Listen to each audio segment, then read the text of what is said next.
UK, even a murder may not provide enough of a reason to deport a foreign criminal. A loophole in the law has turned the country into an asylum for many immigrants who have committed serious offences. RT's Laura Smith explains. The right to a family life is not an absolute right, and it must not be used to drive a coach and horses through our immigration system.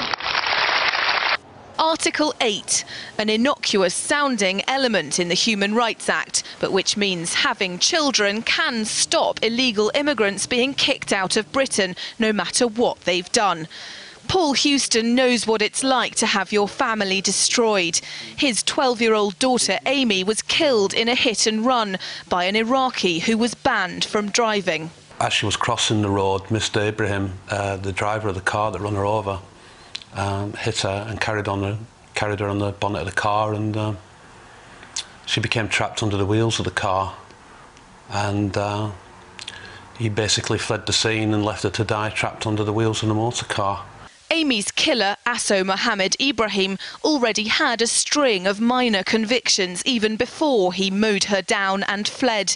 But because he subsequently fathered 2 children by a British woman, he still lives in the UK. It's Article 8 that keeps him here.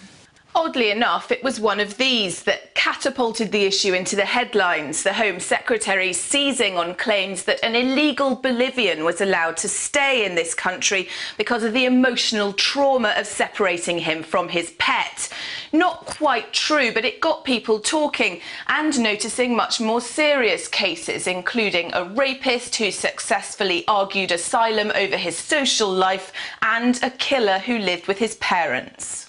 In May this year, it was revealed that nearly 4,000 foreign criminals were set free from detention centres because it was decided they couldn't be deported within a reasonable time.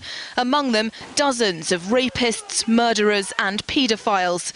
Separately, last year, nearly 600 people used the Human Rights Act to avoid deportation, the vast majority citing the right to a private and family life.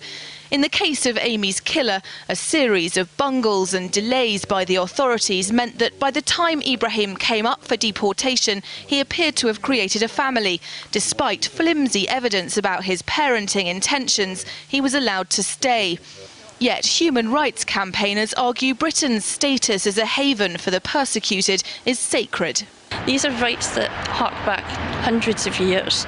They're embedded in international law, that we adopted in the aftermath of the Second World War to make sure that we always, grounded our own society on those principles that we held dear. For a grieving father like Paul, that's missing the point. What we have, especially with Article 8 of the Human Rights Act, we have criminals, terrorists, murderers, rapists, drug dealers, all using the Human Rights Act as a shield to hide behind and to allow them to stay in the country.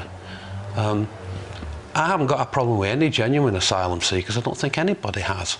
But what we don't want to see is we don't want to see people abusing it, and that's what's wrong, and I think that's what needs to be addressed. Amy was Paul's only child. He now lives alone, spending his time campaigning against Article 8 and wondering why the rights of his daughter's immigrant killer outweigh his own. Laura Smith, RT, Lancashire.